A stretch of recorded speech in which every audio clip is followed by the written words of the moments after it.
अस्सलाम वालेकुम दोस्तों। मेगा सोप्सी और पापनगर जंजे ईंदड़ नई एपिसोड्स में छा शेरदिल वॾेरे बालाज खान खे ख़त्म कंदो या सिकंदर खान रावल खान वारा वॾेरे बालाज खान खे ख़त्म कंदा या ओॾां वरी मल्हार वॾेरे बालाज खान खे ख़त्म कंदो।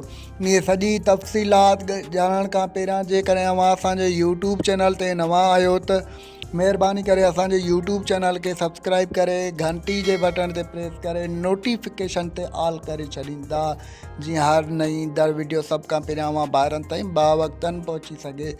दोस्तों हाणे हलूं था पंहिंजे मेन ॻाल्हि ॿोल तरफ़। जीअं त ईंदड़ एपिसोड्स में तव्हां ॾिसंदव त मल्हार शेरदिल ऐं वॾेरे रावल खान वारा सभु हिकु थी वेंदा।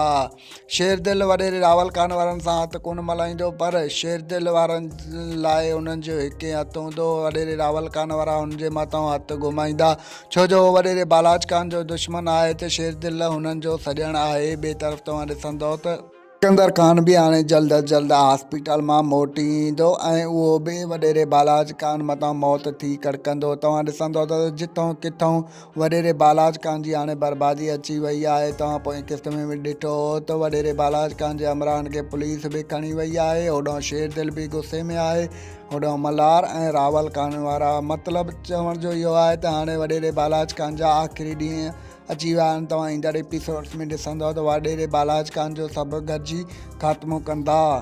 दोस्तों असांजो रिपोर्ट अव्हांखे कीअं लॻो? जेकॾहिं पसंदि आयो हुजे त इन जी ख़ुशी में असांजे चैनल खे सब्सक्राइब करे छॾींदा, ॾींदा असांखे इजाज़त, रखंदा पंहिंजो ख़्यालु। अल्लाह हाफ़िज़। Thanks for the watching. Javed Ali जलालानी।